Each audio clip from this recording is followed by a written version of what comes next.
네, 오늘의 정치권 이슈 정치온 김영준 배재재 석좌 교수 배종찬 인사이트K 연구소장과 함께 날카롭게 분석해 드리겠습니다. 어서 오십시오. 안녕하세요. 안녕하세요. 안녕하십니까? 안녕하십니까? 자, 김건희 여사 비공개 소환 조사가 지난 주말에 있었습니다. 12시간 넘게 조사를 받았는데요. 그 조사와 별개로 또 이원석 검찰총장이 보고를 받지 못해서 패싱 논란까지 불거졌습니다. 이원석 총장이 오늘 아침에 강하게 반발을 했습니다. 국민께 고개를 숙였어요. 자, 전체적으로 비공개 소환 조사부터 볼까요? 어떻게 보셨어요? 비공개 조사가 특별하게 문제가 되는 거는 저는 아니라고 봐요. 예. 왜냐하면 뭐 잘 아시다시피 박연차 사건으로 고 노무현 대통령 권양숙 여사가 조사를 받았는데요. 예. 그 당시에도 그 서울에서 부산지검으로 검사가 내려가서 예. 거기서 비공개 조사를 했거든요. 그것도 하나는 이제 이런 정치적으로 이제 그 아주 굉장히 민감한 부분에 대해서 예. 그동안 뭐 우리 저 모델도 나왔지만 뭐 조국 전 예. 우리 저 장관이라든지 이성윤 예. 다 비공개로 조사를 했잖아요. 네. 그렇기 때문에 이제 비공개 자체에 대해서 이게 문제가 있다고 단정하기는 어렵지만 예. 이제 두 개가 이제 충돌되는 거죠. 하나는 뭐냐면 그런데 검찰총장 패싱에 대한 문제는 이거는 굉장히 더 심각하게 그다음 거. 이게 비공개가 중요한 게 아니라. 예, 어떤 문제가 심각하다고 보세요? 예를 들어서 지금 검찰총장 패싱이라는 거는 예. 이번만이 아니었거든요. 지난번에 첫 번째는 지금 중수부장 예. 그거 할 때 예. 중앙지검장을 할 때 예. 검찰에서도 몰랐다는 거가 있었습니까? 예, 예. 인사 문제와 말씀하시는 관련돼서 겁니다. 예. 이번에 두 번째거든요. 예. 그런 식으로 따지면은 이러한 패싱을 그 왜 했느냐라는 예. 그 의문이 나올 수밖에 없는 것이고 네. 이게 뭐 도이치모터 사건과 관련돼서 수사권이 없기 이런 부분이 있다고 얘기를 하고 있지만은 예. 검찰총장이 수사 관할을 못 한다고 얘기를 하고 있지만 예. 그럼에도 불구하고 그걸 10시간이 지난 후에 보고했다는 것에 대해서 이거는 뭔가 의혹이 자꾸만 의혹으로 불거질 수밖에 없는 예. 그런 부분이 있고요. 예, 예. 또 두 번째는 네. 그 장소에 관련된 문제도 네. 굳이 뭐 꼭 그러한 새로운 장소에서 하기보다는 예. 얼마든지 비공개로 하는 거니까 예. 이 검찰에 있어서의 장소를 했었으면은 나름대로 의혹을 불식시킬 수 있는 부분들이 있는 것인데 그 서울중앙지검에서 조사를 했으면 되는 것인데 왜 따로 보안청사라는 곳에서 받았는지. 그런데 거기에 대해서- 보안에 대한 얘기를 많이 하고 있죠. 예, 예. 그런데 뭐 검찰이 보안이 취약한 장소는 아니죠. 예, 그리고 예. 이거는 뭐 비공개로 하기 때문에 언제 어떻게 소환되는 것이 없는데 예. 그게 이제 보안과 관련된 부분 속에서 할 수 없이 다른 장소로 갔다는 것에 대한 이 두 가지가 네. 훨씬 더 큰 쟁점으로 부각될 수밖에 없지 그렇군요. 않을까라는 생각을 좀 하게 예, 됩니다. 예. 배종찬 소장께서는 먼저 이원석 검찰총장 패싱 논란이 왜 불거졌다고 보세요? 불거진 가장 큰 이유는 검찰 내에서조차 이원석 검찰총장의 위치, 예. 또 지위가 흔들린 것 아니냐. 아, 그렇게 보시는군요. 예. 또는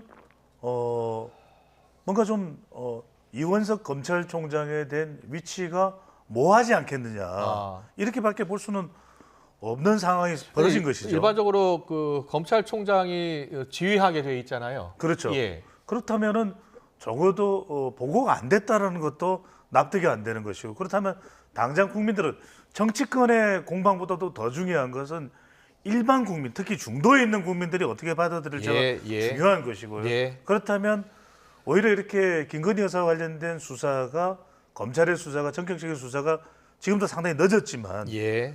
일단락될 수 있는 그런 결정이 되어야 되는데 오히려 더 논란은 확산이 되는 거죠. 예. 당장에 검찰총장마저 반발을 하고 자기가 할 수 있는 걸 다 하겠다. 그런 다음에 정 안 되면 거치까지도 이야기하거든요. 예. 그럼 여기에서 여러 가지의 조합이 만들어지는 겁니다. 첫 번째로는 검찰총장에도 보고하지 않고, 그렇다면 민정수석의 지휘를 받은 것인가, 아. 대통령의 지시가 내려지는 거, 그러니까 온갖 상상을 다 해볼 수 있는 거 아니겠습니까? 또 한편으로는 이원석 검찰총장이 배제된 이유는 누군가의 관계 때문인가, 한동훈 후보와의 관계 때문인가, 이런 식으로도 연결고리가 만들어질 수가 있는 것이고요. 왜냐하면 예. 적어도 여론에서, 언론에서 가정을 한다든지 또는 국민들이 상상하지 않게 만들려면 예. 일단락을 지을 정도로 명쾌해져야 되거든요. 네네. 그래서 김건희 여사와 관련된 부분은 소환 과정도 그렇지 않습니까? 포토존이라는 것도 사실상 설정이 되는 것이냐, 아니다. 예. 서면 조사할 것이다. 비공개일 것이다. 그런데 지금 어떤 과정을 거쳤는지조차 모르는 상황에서 예. 조사가 됐단 말이거든요. 네. 자, 중요한 부분을 말씀드려요. 여론에서는 이 부분이 이제는 오히려 매듭지어지는 것이 아니라 더 확산되게 생겼다. 왜? 주목을 받고 반응을 얻어서 마지막에는 효과를 얻어서 일단락이 되거든요. 예. 이게 세 가지 단계입니다. 주목, 그다음에 반응, 효과인데 중도층이나 MZ 세대들은 어떻게 볼까요? 이게 뭔가 또 끄림칙하다. 예. 어떤 자녀, 뭔가 다 해결되지 못하고 이해되지 못하고 남는 부분이 생겨야 되거든요. 예. 그렇게 되면 이게 오히려 더 확산되거나 또 확대될 가능성도 생겨버렸다라고 볼 예. 수가 있는 거죠. 김병주 교수님, 지금 이원석 검찰총장이 오늘 원칙이 지켜지지 않았다라면서 국민 여러분께 사과드린다고 했어요. 그 원칙이라는 건 이제 공개 조사를 얘기했었던 부분들이 있었지 않습니까? 예, 예. 총장이. 그런데 공개가 이제 비공개고 그것도 이제 지금 중앙지검의 장소가 아니라 다른 제3의 장소에서 했다는 것에 대해서 특혜 의혹도 있을 수 있고 또 예. 일종의 성역이다라고 이해를 할 정도로 그렇게 강하게 예. 비판을 한 거기 때문에 다만 이제 이 일반 국민들이 이제 판단하는 거는 어떻게 전당대회를 이틀 앞두고 아, 이러한 판단을 했을까라고 예. 하는 이게 제가 볼 때는 말은 안 하지만 보이지 않게 저는 전당대회에 영향을 미칠 수도 있다고 좀 봐요. 아, 그렇게 보시는군요. 저는 그렇게 봅니다. 예, 예. 왜냐하면 자 그렇다면 저 독주를 누가 박을 건가? 예. 라는 부분들에 있어서 이거는 결국은 한동훈 저 후보가 강하게 수평적 관계를 만든다고 하니까 예. 이것도 좀 보이지 않게 저는 악수라고 봅니다. 한동훈 후보 견제용일 수도 있다. 근데 본인은 그게 아니라 26일 날 국회 예. 윤석열 대통령 탄핵 청문회를 선제적으로 방어하기 위해서 한 거라고 하지만 결과론적으로 따지면은 그게 보이지 않는 예. 일종의 정치 효과를 가져올 수도 있다라는 것들이 얘기할 수가 있기 때문에 그렇군요. 이거는 그런 면에서 볼 때 지금까지 그 대통령실에서 나온 여러 가지 조치들을 보면은 몇 가지의 특징이 있는데 네, 네. 너무나 이 반응하는 속도가 늦다. 늦다. 그러니까 예를 들어서 우리가 보통 얘기하면 정치에서 특히 이제 정치학에서 국정 운영했을 때 두 가지 단어를 많이 씁니다. 하나는 네. 뭐냐면 반응성. 반응성. 네, 리스판시브니스라 해서 어떤 예. 것이 나왔을 때 그걸 즉각적으로 반응하느냐? 반응을 하느냐 안 하느냐. 예. 지금 벌써 5개월이 좀 흐른 부분이 있지 않습니까? 한참 지금 늦어진 명품백 수수 의혹 관련해서. 예. 그다음에 뭐냐면 책임성입니다. 그래서 어카운터빌리티 그 부분에 대해서 누가 책임을 지고 그 부분 어떻게든 간에 이 문제 해결하려고 해야 된다는 거죠. 예, 예. 근데 지금 정부 들어와서는 사건이 일어나도 책임지는 사람이 거의 보이지를 않기 때문에 예. 이러한 반응성과 책임성에서 굉장히 좀 부족하다. 예. 이런 것들이 이제 농축이 되다 보니까 많은 부분 속에서 뭐 윤석열 대통령을 원래 반대한 사람도 있지만 예. 윤석열 대통령을 원래 지지했던 많은 사람들이 실망을 해서 예. 이탈하는 부분들이 많이 나왔고 그것이 결국은 지난 총선에서 국내심이 패배하는 데 있어서의 예. 중요한 요인이었다고 한다면 이 명품 가방 수수 의혹이 처음에 일어났을 때 만약에 대통령이 지난번에 얘기한 것처럼 이거는 우리 부인의 예, 예. 현명하지 못한 조치로 인해서 국민들을 이게 누를 끼쳐서 죄송합니다는 얘기를 즉각적으로 했다고 한다면 예. 그리고 그 부분에 대해서 김건희 여사가 바로 사과를 했다고 한다면 예. 특검이니 뭐 더 조사니 이런 것도 저는 없었을 거라고 좀 봐요. 그렇군요. 그래서 그런데 반응 이 부분이 굉장히 너무 취약했다. 늦다, 취약한 거죠. 아, 그러니까 예. 계속 반복적으로 지적해서 나오는 부분인데 네. 그런데 실제로 반응을 하는데 반응의 시점이라든지 예. 이런 것들이 또 엇박자가 나다 그렇군요. 보니까 예. 오히려 무엇을 우리가 하는 것인가에 예. 대한 나름대로의 그런 비판을 받을 수 있는 여지가 많았었던 알겠습니다. 거죠. 김건희 여사 비공개 소환 조사, 이어서 이원석 검찰총장의 강한 반발, 이와 관련해서 대통령실은 검찰 내부의 문제다라고 지금 선을 그은 상황인데요. 어제 이원석 총장의 반발을 예상치 못했을까요? 예상했을 것 같은데. 예상하지 못했다면 이상한 것이고요. 그러니까요. 물론 이제 이원석 검찰총장이 이렇게 극도로 반응하기 전에 예. 이원식 검찰총장도 그런 낌새, 조짐도 충분히 또 눈치채리라고도 볼 수 있는 예, 것이라면 예. 본인도 안테나를 잔뜩 세워서 어떤 상황이 전개되고 있는가 이런 걸 좀 봤었어야 될 텐데 예. 그런 면에서는 방금 전에 김영준 교수께서 말씀하셨던 대로 저는 정광석화처럼 이루어졌다. 예. 이원석 검찰총장을 패싱한 지 그런 이원석 검찰총장 불과 2개월밖에 남지 않았습니다. 예, 예. 자녀 임기 동안에 검찰의 수장으로서 본인의 그 자리매김이 제대로 되지 않는다면 예. 이건 내 명예에 먹칠을 하는 것이다라고 판단을 하고 이제 이런 태도를 취했을 수 있는데 그렇군요. 중요한 점은 제가 이걸 말씀드릴게요. 예, 예. 왜 7월 20일 김건희 여사에 관련된 수사를 진행했을까? 저는 더 이상 지체할 수 없다. 지체 불가론이 내부적으로 제기됐을 거예요. 왜냐하면 아, 상당히 지금 여론이 잔뜩 흐트러지고 있는 상황에서 예, 예. 총선 때 1월 달에 보냈던 그 문자가 또 전당대회에서 논란이 됐어요. 네. 두 번째는 여론을 수습하자. 그래서 조사를 하고 수사를 하면은 이것이 어느 정도는 다독거려질 거야라고 판단을 했을 텐데 네. 여기서 저는 굉장히 이 방금 전에 김영준 교수께서 말씀하신 그 부분과 공감대를 이루는 말씀입니다. 네. 결과는 자칫 오히려 역효과, 반감이 일어날지도 모릅니다. 예. 왜? 중요한 것은 타이밍과 공간과 내용이거든요. 예, 예. 그런데서 저는 왜 이 타이밍에 공간을 또 보안이 요청되는 별도의 장소에서 했다 그러면 적어도 중도층에 있는 국민, 민주당의 공세는 차치하고서라도 예, 예. 논 외로하더라도 중도층에서는 잘 납득이 안 되는데 이렇게 고개를 갸우뚱거릴 수밖에 없거든요. 그렇군요. 최근 인사에서 이제 이창수 중앙지검장이 새로 부임을 하지 않았습니까? 이창수 중앙지검장이 오늘 보고를 했다는 거예요. 그런데 이 뒤늦게 보고한 것에 대해서 강하게 질책을 한 거예요. 이원석 총장이. 근데 이 두 사람이 김건희 여사 조사와 관련해서 서로 이견이 있었다는 겁니다. 일각에서는 장소를 놓고도 서로 이견이 있었다는 거예요. 거기에 대해서 이창수 중앙지검장이 보고를 했고 여기에 대해서 사후 조치를 한 다음에 거취를 본인이 결단하겠다고 했어요. 이원석 총장이 어떻게 결단할 것으로 보세요? 그러니까 이것에 대해서 충분한 어떤 진상 파악이 안 된다면 예. 본인이 불과 9월 달에 임기가 다하지만 저는 사퇴 이야기를 하겠죠. 예. 왜 그러냐면 이 부분입니다. 서울중앙지검장이 검찰총장한테 보고를 안 했다? 예. 그러면 그냥 제가 계속 강조드리는 부분이 이 부분입니다. 민주당이나 국민의힘의 논박은 떠났어요. 예. 그럼 일반 국민들이 볼 때 서울중앙지검장보다 더 높은 사람이 검찰총장 아니에요? 예. 그러면 교무주임 선생님이 교장 선생님한테 보고를 안 한 사실에 대해서 예. 납득을 할 수 있는 학생이나 학부모나 주변의 교직원들이 얼마나 될까요? 그래서 네. 그 이야기는 그러면은 대통령실과 직통관계를 통해서 뭔가 서울중앙지검장이 예. 조치를 취한 것이다. 아니 김건희 여사에 대해서 저는 충분히 이런저런 조치가 취해질 수 있다고 봅니다. 보완도 예, 해야 예. 되고 다 좋은데 그렇다면 충분히 소통하고 이렇게 또 목소리가 예. 경로가 나올 정도로 네. 그렇게 붉어질 이유가 있을까요? 좀 더 유연하게, 예. 좀 더 노련하게 일처리가 됐을 수도 있을 텐데 네. 왜 그게 되지 않느냐는 것이죠. 알겠습니다. 이제 이원석 검찰총장은 검찰청사로 불러서 조사해야 한다는 입장이었던 것 같아요. 네. 그리고 이제 중앙지검장은 제3의 장소를 고려해야 한다는 입장이었던 것으로 전해지고 있습니다. 네. 자, 결과론적으로는 어떻게 보세요? 결과론적으로는 실제로 원래 예. 의도했었던 효과는 오히려 반감된 거죠. 그렇군요. 예. 그렇죠. 예를 예. 들어서 아마 이제 장소 문제 가지고서 서로 의견 충돌이 있었다 그랬던 것 같습니다. 하더라도 예, 확인은 안 그거를 여하튼간에 해결하는 모습을 보여줬음에도 불구하고 예. 검찰총장이 패싱을 당했다 한다면 이원석 총장이 할 수 있는 부분은 이거죠. 예. 예를 들어서 지금 얘기하는 이창수 중앙지검장을 예를 들어서 교체시켜라.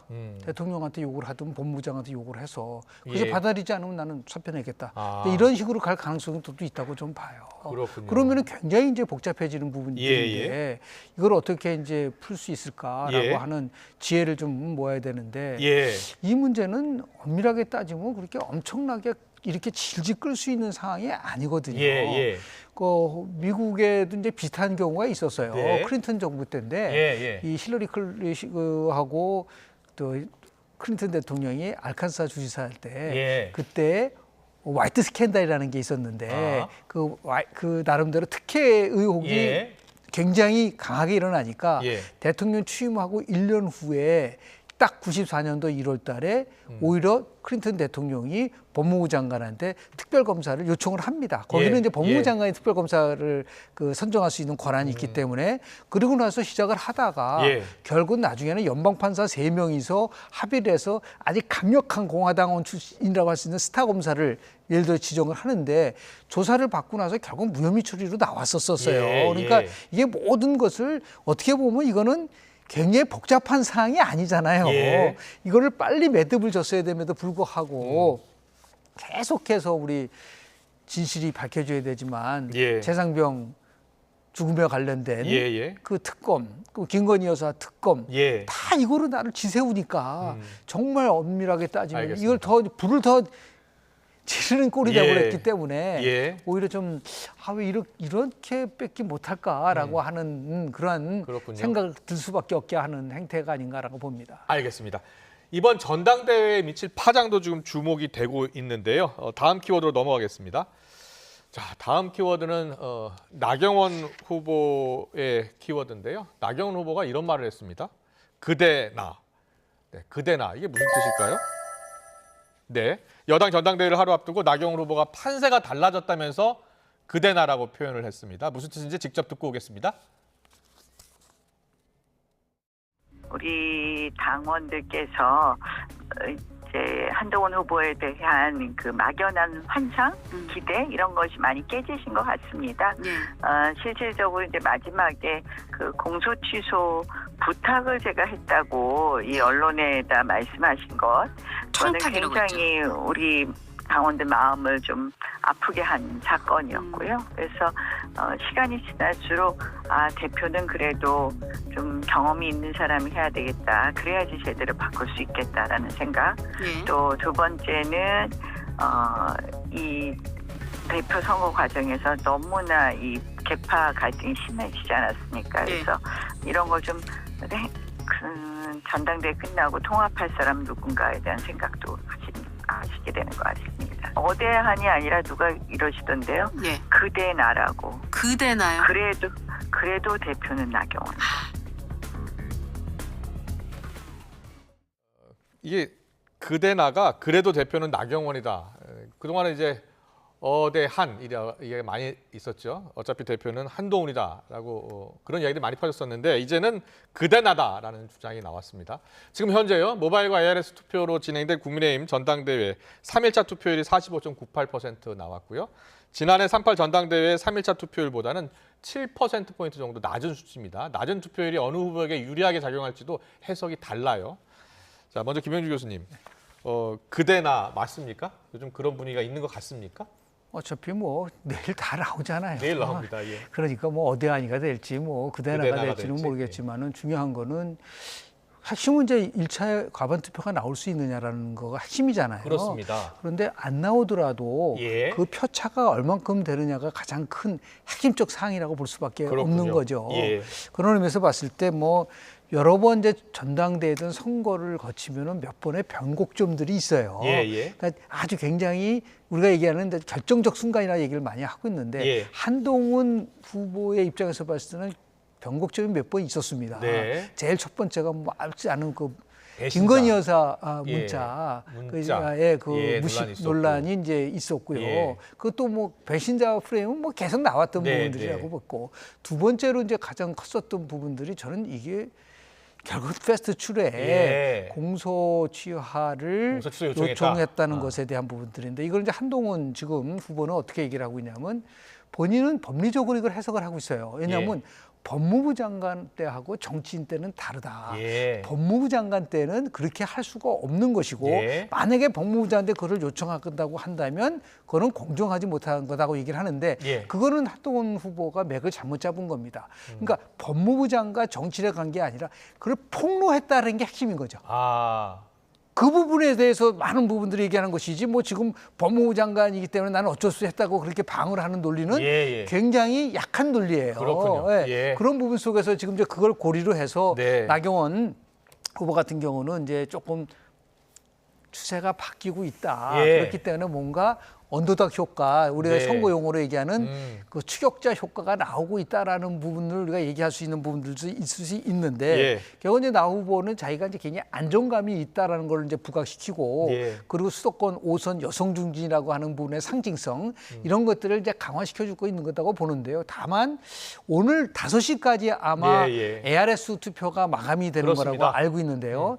뭐 어저께까지만 해도 ARS 다 포함해서 한 45% 정도니까 예. 지난번보다도 조금 7 내지 8%포인트 낮다고 좀 그렇습니다. 얘기를 하고 있다고 보고 있어요. 예. 그러니까 결국 뭐냐면 투표율이 낮으면은 이 조직표에 의해서 움직인다는 것이 그동안의 통설이었었는데 네. 그건 모르죠. 예. 예를 들어서 그게 아니라 전당대회 자체에 대해서 너무 이게 지금 뭐 엄밀하게 따지면은 난투극이 벌어지고 그렇습니까? 이게 막장이라고 예, 할 예. 정도로 비판을 많이 받고 있기 때문에 예. 아예 전당대회에서 누구를 선언한 걸 떠나서서 그냥 전당대회에 참여하고 싶지 않다라고 하는 그것 때문에 투표율이 낮아졌다고 그렇게 하면은 보시는군요. 그건 뭐 한동훈 지금 후보가 얘기하지 어차피 네. 본인이 예. 1차 때 과반 투표를 하겠다라고 하는 예. 거라고 목표죠, 나오는 지금. 거 가고 있는 거죠. 예. 지금 배용찬 연구소장은 네. 그 판세를 어떻게 읽고 계세요? 지금 뭔가 변화가 나타난 건 맞습니까? 저는 뭐 제 분석이긴 합니다만 저는 항상 선거를 말씀드릴 때 냉철하고 객관적인 분석이 가장 중요하다. 네. 핵심이어야 되고 뭐 어대한 또 그대 나 예. 뭐 이런 이야기가 나옵니다만 저는 그대로인 것 같아요. 아, 그대로. 그대로다. 민심은 천심이고 천심은 민심인 거죠. 예, 예. 그렇게 될 수밖에 없는 것이 선거는 브레이킹 포인트가 있어야 돼요. 예. 그러니까 우리가 지난 총선을 최근 돌아보면 여러 이슈가 있었는데 브레이킹 포인트가 그러니까 브레이킹 포인트라는 게 뭐냐면 BP는 확실히 앞서가는 후보가 과당하고 넘어지는 어떤 이슈가 등장해야 돼요. 예, 예. 그러니까 총선 때를 보면은 국민의힘이 왜 참패할 수밖에 없는 그런 BP가 등장을 하잖아요. 예. 그리고 또 하나는 뭐냐면 민주당이 잘해서가 아니라 민주당이 그 반사이익을 가져가게 됩니다. 예. 그러니까 마찬가지로 TP가 있어야 되는데 터닝 포인트죠. 아. 그러면 한동훈 후보가 문제가 있는데 예. 그럼 당원들이나 국민의힘 지지층이나 무당층이 그럼 왜 나경원 후보인지 왜 예. 원희룡 후보인지라는 TP가 있어야 되거든요. 예. 터닝 포인트가 있어야 그걸 가져갈 수가 있습니다. 근데 그걸 뚜렷하게 찾기 힘들고 투표율이 지난 전당대회보다 낮은 이유는 뭐냐? 지난해 이제 3월 전당대회 예, 예. 때는 그때는 이른바 윤심이 작동해서 동원이 되는 그런 전당대회 김기현 대표 체제 들어설 성격이 때요? 있었잖아요. 예. 그래서 1차 투표 때부터 김기현 후보가 가반을 달성했잖아요. 이번의 예. 경우에는 그냥 일반 여론조사처럼 당원들의 표심도 진행이 되고 있는 겁니다. 예. 그러니까 전반적인 전당대회에 대한 혐오 심리가 많이 불거졌잖아요. 예. 그게 그대로 작동돼서 아이고 이런 상황이면 난 별로 투표하고 싶지 않다. 그렇군요. 그 예. 당원들의 표심이 작동된 거죠. 알겠습니다. 투표 결과는 내일 발표됩니다. 다음 키워드 보겠습니다. 자, 민주당 전대 이야기 해보겠습니다. 우상호 전 비대위원장 모습 보이네요. 뒷맛. 네. 민주당 전대에서는 지금 일찌감치 이재명 대표가 확실히 대표가 되는 거 아니냐 확대명 이야기가 계속 나오는데 지금까지 초반이긴 합니다만 90% 넘는 득표율을 기록하고 있습니다. 우상호 전 의원이 뒷맛 이 이야기를 했는데 왜 했을까요? 듣고 오겠습니다.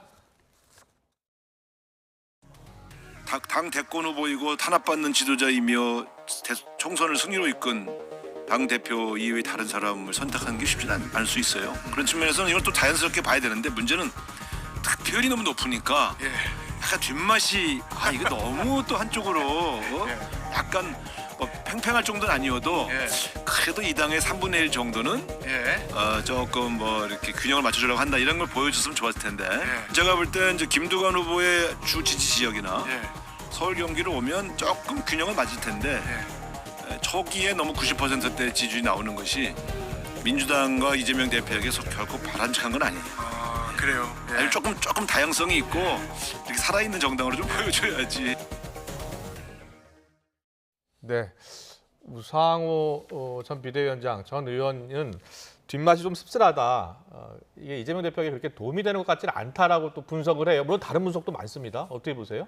예고된 건데 지난 당대표 선거 때는 뭐 한 70대 후반을 얻었었어요. 그렇습니다. 이재명은. 지금은 이제 77% 네, 넘었죠. 70%인데요. 그 예. 후반 때 지금은 이제 그거보다 굉장히 많이 얻게 그렇습니다. 지금 되는데 90%가 하나 넘었어요. 이제 뒷맛의 얘기를 하면서 객관적 근거를 말씀을 좀 드리면 예. 오늘 나온 리얼미터 조사를 보면 깜짝 놀랐을 거예요. 자, 리얼미터 조사 네. 볼까요? 보면은- 리얼미터 조사 정당 지지율도 보면서 이야기하겠습니다. 정당 지지도를 보면은 예. 이게 지금 국민의힘이 저 전당대회가 완전히 아수라장이라고 얘기하고 비판도 많이 얘기를 하잖아요. 예. 그럼에도 불구하고 이상하게 정당 지지도는 국민의힘이 4.1%포인트가 더 올라갔어요. 네.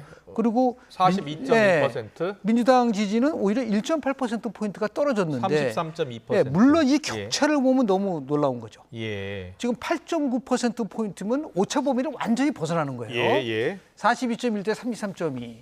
저거는 지난 금요일 날 발표된 한국갤럽 조사랑 거의 비슷합니다. 수치는 다르지만 한국갤럽 조사에서도 국민의힘과 민주당의 지지율 격차가 8.0%포인트 오차 범위를 벗어났어요. 플러스 마이너스 3.1이었기 때문에. 자, 그러면 이렇게 국민의힘이 나름대로 비판을 받는 부분도 많음에도 불구하고 왜 이런 결과가 나왔을까? 물론 이제 컨벤션 효과라는 얘기를 할 수도 있겠죠. 막 시끄럽게 계속하니까 관심을 갖고 있다고 하더라도 이게 바로 민주당에 대해서 갖고 있는 관심이 없다는 거죠. 그러니까 어차피 거기는 다 이재명에서 다 움직여지는 부분들도 있기 때문에 그런 의미에서 봤을 때 지금 얘기하는 90%가 나온 그러한 예는 그렇게 많지 않거든요. 그러니까 전두환 시절에 전두환이가 국보위를 그만 상태에서 80년도 8월에 있었던 대통령 보궐선거에서 얻은 게 99%입니다.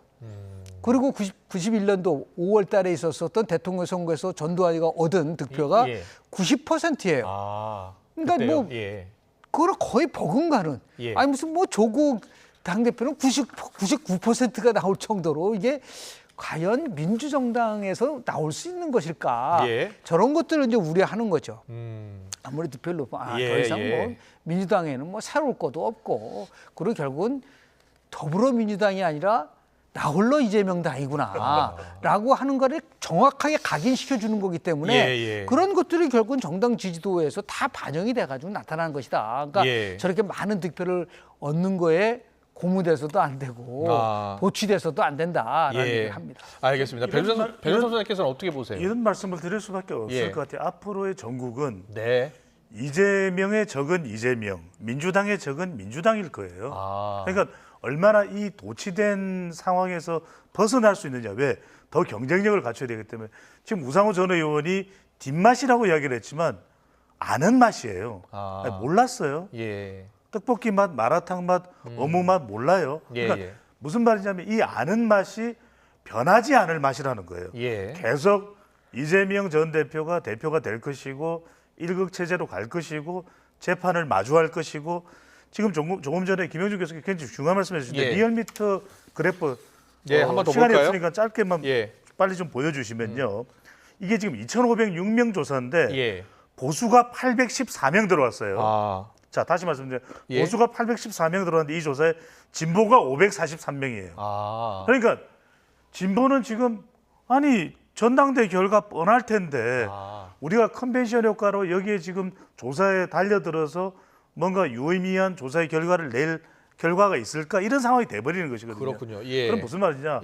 지금 진흙탕, 뭐 자폭 전대, 분당 전대라고 이야기 듣는 국민의힘이 그럼에도 불구하고 컨벤션 효과가 나오는 것은 뭔가가 논의는 되고 있는 것이거든요. 뭔가 반전이나 결선이나 이런 기대감이 일말이라도 남아는 있거든요.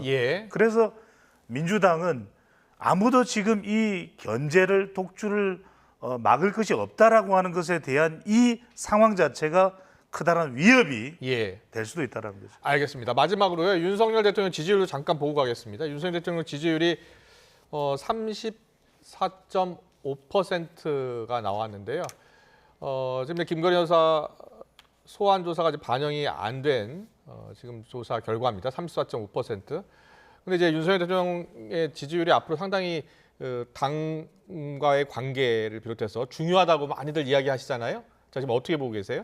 뭐 이제 한동훈 뭐 후보가 과연 될지 안 될지는 모르지만 누가 되든 간에 결국은 현재와 같은 당과 용산과의 관계가 유지될 수는 저는 없다고 봐요. 그게 협력적 관계가 되든 뭐 수평적 관계가 되든 하지만 저렇게 15주 만에 처음으로 이제 35%에 육박하는 게 나왔어요. 저는 그 두 가지로 보는데요. 하나는 저거 보이지 않게 원전 효과가 저는 크다고 볼 수가 있어요. 예를 들어서 지금 뭐 24조 원의 체코 원전을 수주했다는 것에 대한 부분들도 있고요. 더 나가서 국민의힘이 싸우니까 오히려 대통령은 굉장히 조용해 보이지 않나요? 근데 그런 보이지 않는 효과가 있을 수 있는 부분들도 있고 그래서 여하튼 간에 지금은 다 이게 정치의 시간이 국회의 시간이고 정당의 시간이 됐죠. 그러니까 용산의 시간이 아니에요. 그러다 지금, 보니까 이렇게 아. 과거의 모든 것을 주도하게 됐을 때 나타날 수 있는 예. 역효과에서 조금 더 벗어나면서 나오는데 문제는 뭐냐면 저 지지도를 과연 40%까지 끌어올릴 수 있느냐는 게 가장 큰 관건이거든요. 예. 지금은 굉장히 낮은 거거든요. 예. 그러면서 봤을 때 이제 앞으로 전당대회 이후에 예. 특히 이제 내일 전당대회에 아마 대통령이 하지 않겠습니까? 예. 역대 보면은 이제 대통령이 참석을 하니까 예. 그때 나름대로의 협력할 수 있는 나름대로의 모습과 더불어서 미래에 대한 부분들을 보여준다고 한다면 예. 조금 아. 나름대로 컨벤션 효과와 더불어서 예. 대통령 국정원 지지도도 상승할 수 있는 요인은 있을 거라고 저는 봅니다. 예. 아주 짧게 보충을 드리면 네. 대통령 지지율이 그래도 좀 올라갔거든요. 이게 저는 보수 응답자들이 많이 들어온 일종의 국민의힘 전당대회 컨벤션 그렇군요. 효과다. 예. 여기서 시사하는 바가 큰 것은 적어도 리얼미터 조사에서는 40%, 한국갤럽 조사에서는 30% 이상이 돼야 후반기 국정 운영이 된다. 결과적으로는 국민의힘이 전당대회로 뭔가 흥행이 되고 있으니까 대통령의 지지율도 올라간다는 것은 국민의힘이 잘 돼야 됩니다. 아, 그러면 예. 윤석열 대통령이 앞으로의 임기, 남아있는 예. 임기 동안 국민의힘이 얼마나 잘 되도록 하느냐, 여기에 윤석열 대통령이 어떤 역할을 할 수 있냐가 무엇보다도 중요한 요소가 될 것으로 보입니다. 알겠습니다. 오늘 분석 여기까지 듣겠습니다. 잘 들었습니다. 지금까지 배종찬 인사이트K 연구소장 김영준 배대대 석좌교수와 함께했습니다. 고맙습니다. 예, 감사합니다. 고맙습니다. 감사합니다.